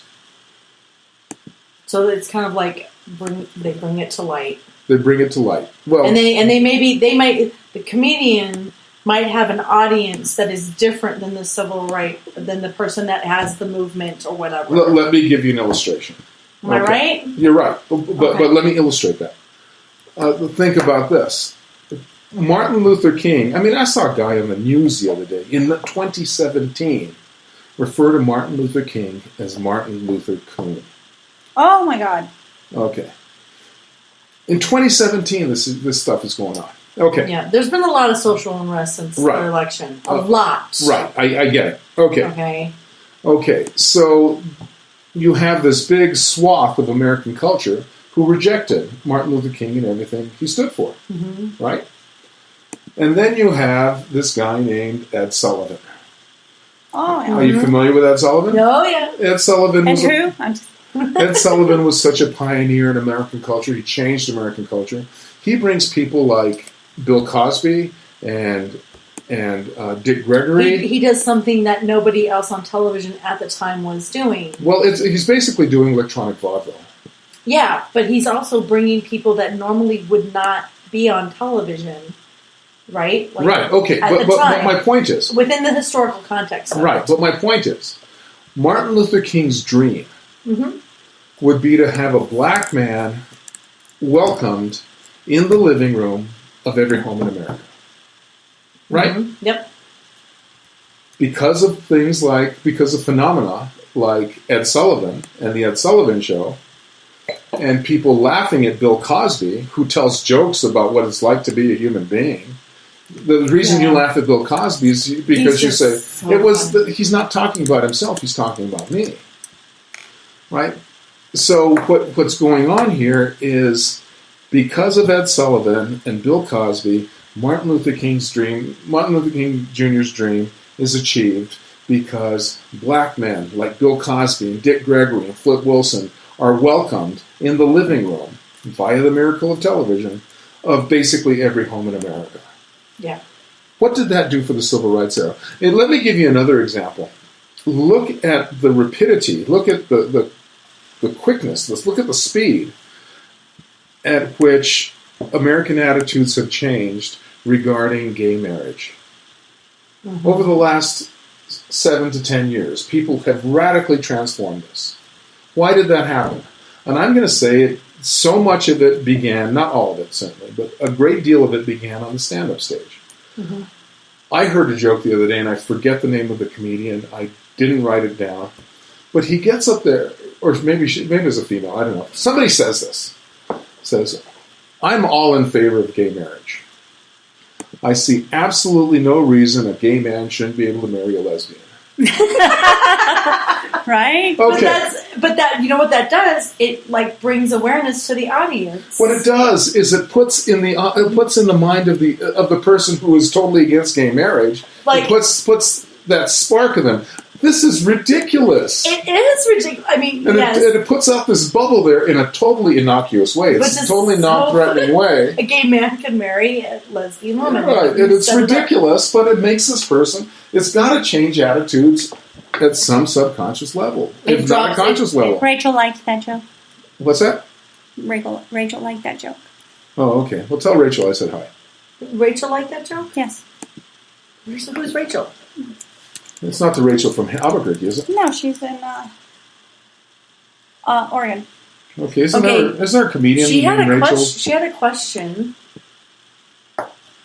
She did. She was asking him to. Okay, how do you think that Mr. King would react to all of these groups recreating segregation? Oh, I think he'd be totally appalled. I don't think she means Mr. King. I think she means Reverend Doctor. Yes. Okay. I was reading the question verbatim. See, because I expect my students to call me Doctor. If there's a chance, we'll end up playing Doctor. Oh, there it is. Ba-ding. That's a joke. I got a lab coat.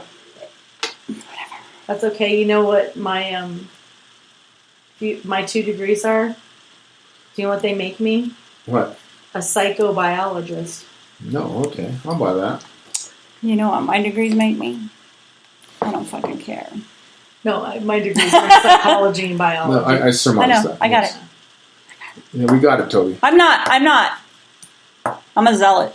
I'm just kidding. Okay, so where were we? Spend time at band camp? With this extended show. With the evolution of comedy into the future. How do you see it evolving? Well, how do I see it evolving? That's an interesting question. I think a lot of racial humor is going to. I think for the next few years, racial humor will dominate. Mm-hmm. Dick Gregory told a lot of racial jokes. Flip Wilson told a lot of racial jokes. Mm-hmm. Well, okay, but here's my thing. Let me ask you a question. Yeah. Do you think that they can do it because they are not they I don't know how to say it without sounding like inappropriate, because they're black or because they're Hispanic? No. What I'm saying is that racial issues will come up in humor. Okay, I understand because now. Sorry, I missed that. I'm not saying racists are going to be out there telling jokes. I mean, if they are, I won't be laughing. I guarantee it. But it's because of the window in the mirror. Right, exactly. It's reflecting and then also looking in on what's happening to us collectively as a country. Right, and sometimes it's veiled, right? Mm-hmm. Yeah. Like Richard Pryor. Have you ever seen Richard Pryor live on the Sunset Strip? Oh, he's a long time ago. Awesome. That is, for me, it's the Moby Dick of stand-up comedy. It's the best performance I've ever seen. He talks about going into the jungle in Africa, and he talks about how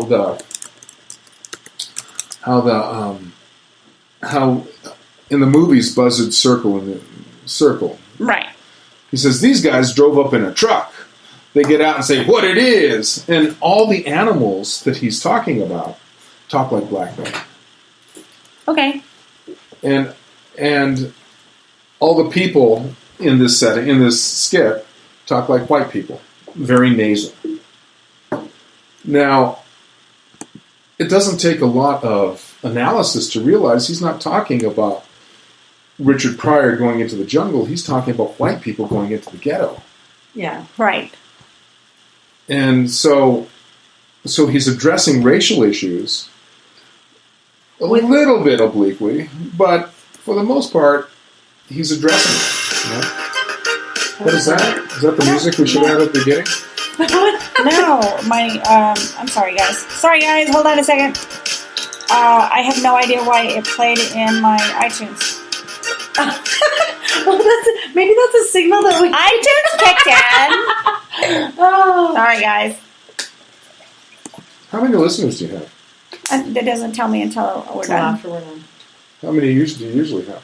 I can have, it depends on, promotion-wise. I can have anywhere from, 5 to, I think the most that I've had at a live show, is probably 20.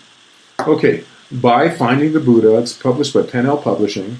You can find it on Amazon. Go to the Pen L Publishing, that's PEN-L website. She has a question for you. Oh, yes. Rachel has a question. So why is it okay to have black pride, brown pride, but the minute you're proud of being white, you're racist?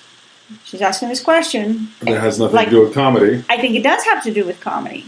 If I were to go out as a comedian and talk about being Anglo-Saxon, I could be seen as a racist. You're right. I mean, look at all that the makes total sense. You would be seen as a racist. I'd be seen as a racist. However, you can stand there and talk about being Hispanic, or Chris Rock can talk about being black. You're right, and it's not racist. So why is that different? The white is because Anglo-Saxon in the United States of America is the dominant culture. Because of the puritanical roots. Exactly. There you go. There it is. Exactly. Right? Because of the Puritan roots. It's the dominant culture, and basically everything else going on in our culture is a celebration of white culture. Is it? That's why. Is it? Yes. It is. I'm asking a question. I'm answering the question. The answer is yes. She says she doesn't get it. Well, she may not get it. That doesn't make it untrue.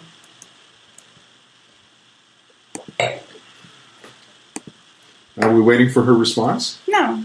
She feels that not anymore. It's not. I mean, everybody has a right to their opinion. But everybody doesn't have a right to their own facts. Well, don't you think that everybody reads the facts of how they want to construe it? Well, how they construe it is one thing. The facts are another thing. So, well, I can tell you a story and Toby a story, and the two of you don't necessarily hear the same thing, although I told you the facts. That's true. It's what you took out of it. That's true. So now they become facts in your perspective. Facts are not a matter of perspective. Facts are a matter of empirical validation. That's true. Just for that, you get one of those. I'm going to just peg you. You and your mom. You wish. I'm sorry, I threw up in my mouth. Okay. Because white is the dominant culture. virtually, think of it this way. If you have a white piece of canvas, Hmm?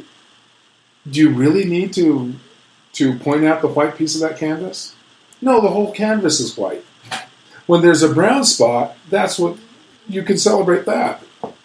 Because I have a brown spot on my canvas? Yes. I've been drinking wine. That may not be the most perfect analogy. A brown spot on a canvas. That's why I walked back into brown spot on a canvas. You walked into a brown. My point is that there's this canvas of American culture, and it's pretty homogenous. But then when something is different, gets shut down, Mm-hmm. that is racism. It makes total sense to me. I don't know. No, you may not like it, but Well, no, I know. I don't have to like it. I don't have to necessarily agree. white I mean- white Anglo-Saxon culture, because of the Puritan foundation, comes from an attitude and a position of privilege. Big thanks to the English. Let's blame the English. Yes. It's their fault. Well, it's actually the Christians, but Well, okay. But the English were Christians, by and large. There were Druids among them, but that's another story. Are you a Druid? Am I a druid? Yes. I'm a Wiccan. Well, that's even worse. You want to go to hell, it doesn't bother me. I'm a pagan. What does that Do you mean? know what that I'm going to hell? means? I know what pagan means. Here's the thing. I would have to believe in hell. I believe that heaven. No, you don't have to believe in hell. I believe in heaven and hell exist in it. I don't believe myself. in Toledo, but I can still go there. No, you don't have to. Toledo? You don't have to. You don't have to. No, that's a ridiculous argument. I don't believe in hell either, but that doesn't mean it doesn't exist. How do you know? Well, I do believe in hell. I've been to hell. I call it a Billy Joel concert. Oh, you know what I call it? I call it being raised by my mother. So you've been to hell and you've survived. Anyway, did we finish the show? No, we have not finished still the live? show. We're still live. We're I thought talking. this was the after Rachel's show. still here. Tell Rachel I said hi. Yes, hello. Eddie Rachel. says hi, Rachel. She can hear you. That's why she's typing. Okay. I appreciate your interest, Rachel. I love talking about comedy. She calls it marriage. Oh, hell. She Yeah. called the marriage? Yeah, she calls hell marriage. Hell marriage. I think hell is Male is marriage is anything hell. that causes you pain. Like, really horrible, I think we horrific create our own hell. pain. Yeah, well, yes, we probably do We do. sometimes. I've already used up my Billy Joel joke, so I really should have said Kenny Rogers, because I do have a modicum of respect for Billy Joel. Why do you Oh like my Kenny God. Rogers? I don't like Kenny Rogers. I despise Kenny Rogers. Have you seen him lately? No, he appeared on my toast. No, I like despise- Deborah Giovanni. I mean, how could anybody, any self-respecting person, come up with the lyric, "Hey, look, old yellers, leaving"? That's almost as bad as "Love in the First Degree." But was that his? No, that Did was you write that? was the Mountain Oak Ridge. That was Kenny Rogers. No, it's Kenny Rogers, my dear.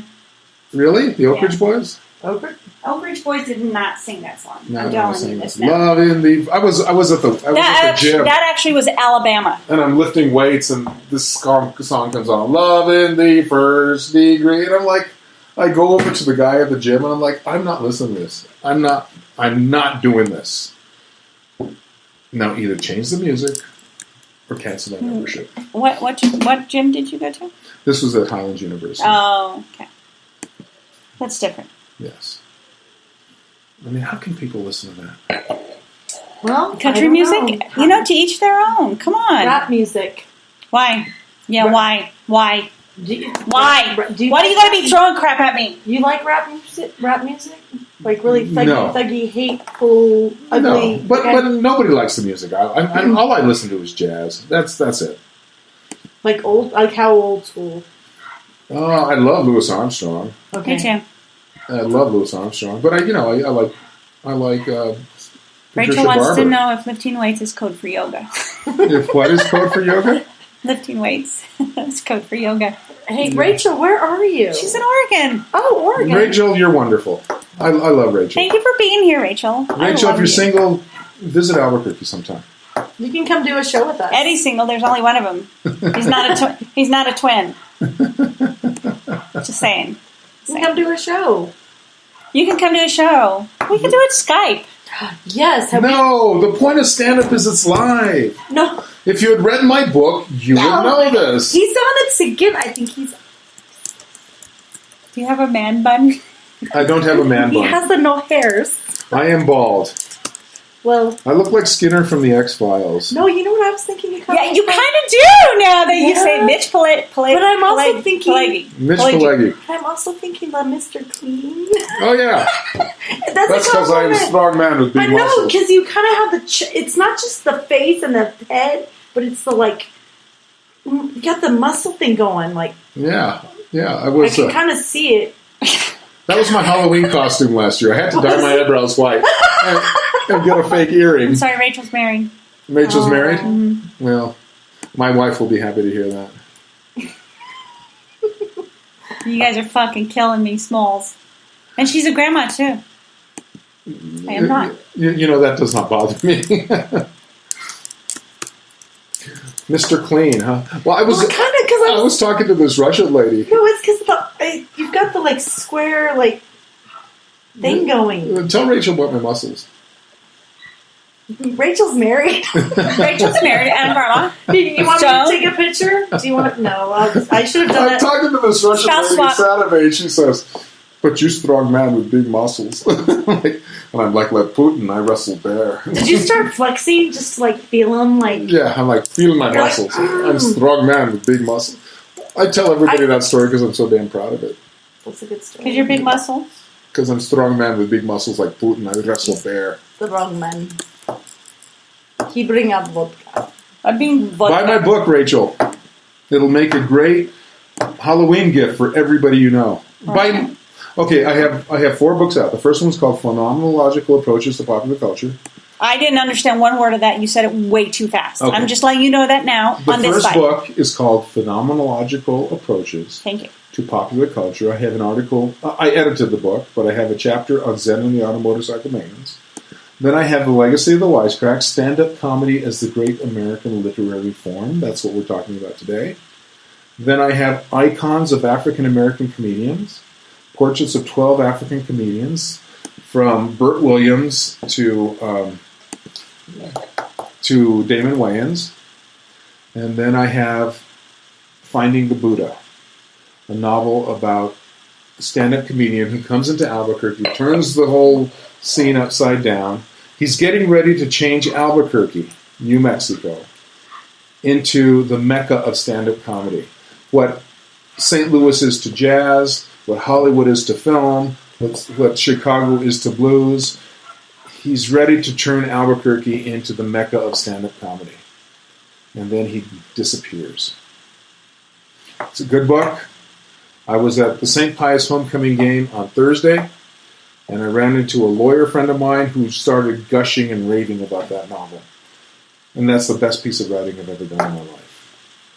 She did say she'll take your wife, but you can keep her hubby. I don't want her hubby. I could never be gay because I can't afford to dress that well. See, people think I'm gay all the time. I just got to teach you how to shop. People think I'm gay all the time. They see my haircut, think I'm a lesbian. I hate when that happens. Yeah. Me too. My son told me he was gay, and I started crying. I'm like, oh my God, I have to buy him a Miata. Or a Mini Cooper. Or a Mini Cooper. Saying. There you go. Maybe you should buy her a Lesboro. And he said, my son comes to me, a SUV. A Lesboro? My son comes up to me and says, Dad, why can't we all marry whomever we want to? I'm like, I think we should, but I think Jennifer Lopez has to lift that restraining order. I hate when that happens. Oh my God. So she asked, if I go to the library and photocopy your book, will you read it to me, audiobook style? She's got to send me a picture. She's got to send me a picture first. I already asked that. I'm like, no, I already asked that. No, buy the book. The point is that I make money off the book. If you go photocopy it, the photocopier makes the money. Whatever. The library. I'm from Albuquerque. That's how we pronounce it. The library makes the money. Quit throwing crap at me! Why do you keep giving it back to him? I didn't! Okay, where were we? I think we were wrapping up the show. We're going to wrap up the show. I think it is time No, I think we're inviting Rachel to visit Albuquerque. Come visit, Rachel. We are wrapping up the show. She wants screenshots. What does she want screenshots of? I don't know. We are wrapping up the show. We're going to wrap up the show. Comediologist@gmail.com. Go to my Facebook page, Eddie Tafoya. He teaches at Highlands University. I teach at Highlands His University. waistline. I'm a strong man with big muscles. He's strong man, big muscle. Or go to eddietafoya.com. That's my webpage. You can access all my books there. Tell your local libraries to buy my book. There you go. My books. So you go. So we're going to wrap it up. Okay. Thank you for joining us. Did you get your music going? Why are we coming Do it. apart? What do you mean? That's a stupid joke. Because I said... I missed that part. Remember that joke? No, May I join you? Why are you coming apart? That's from a movie. Okay. She says I'm broke as fuck. Anyway. Well, so am I. That's the point. This is Nicolina. That's why I need you to buy my book. You're listening to Women, Wit, and Wine. Check it out. Eddie Tafoya. He can be found on Facebook. Or EddieTafoya.com. Or Comediologist.com. Or Comediologist.com. He can definitely be found. You can also find him on Amazon.com. Or PenLPublishing.com. We will put up those links We'll put up on those Women, links. Wit, We and will Wine add on those links. Facebook. On Facebook, absolutely. Thank you. Good, thank you. Thanks for joining us, Eddie. And thanks Why are for we coming apart? joining us, Toby. Shut up. Shut your pie hole. This is Nicolina Nix, and you're listening to Women, Wit, and Wine, and we will see you next week. All right. Have a great night. You too.